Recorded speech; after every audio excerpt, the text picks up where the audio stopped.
Welcome to Nimtita দর্শন।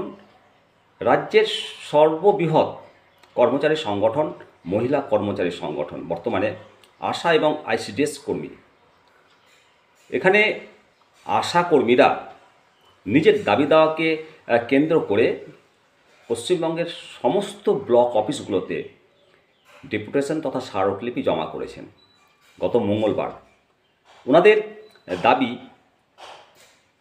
বা অভিযোগ যে ওনাদেরকে যে পরিমাণে কাজ করানো হয় এবং সাপ্তাহিক কোনো ছুটি ছাড়াই 24 ঘন্টায় কাজের সঙ্গে যুক্ত থাকতে হয়, জুড়ে দেওয়া হয়, যদিও সেই মতো তাদেরকে কোনো আর্থিক সুযোগ সুবিধা দেওয়া হয় না।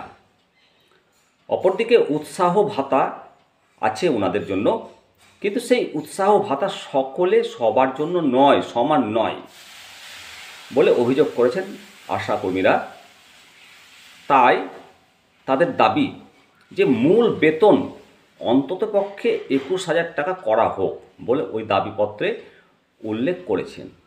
আর এই দাবি পূরণ যদি না হয় তাহলে আগামী দিনে কর্মবিরতির ডাক দেবেন। আর এখানেই রাজ্যের সমস্ত স্তরের প্রশাসন কর্তা এবং রাজ্য সরকার কিছুটা হলেও চাপে, কারণ এনারা যদি কর্মবিরতির ডাক দেন তাহলে শিশু সুরক্ষা, মূলত ভ্যাকসিনেশন সহ শিশুদের পুষ্টি সংক্রান্ত বিভিন্ন কাজকর্ম করেন আশা এবং আইসিডিএস কর্মীরা।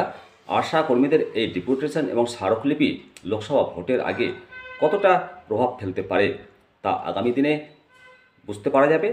আপনারা অবশ্যই এই সংক্রান্ত মতামত দেবেন। সকলে সুস্থ থাকুন, ভালো থাকুন। নমস্কার, আপনাদের সঙ্গে নিমতিতা দর্শন, আমি শিবরাম সরকার।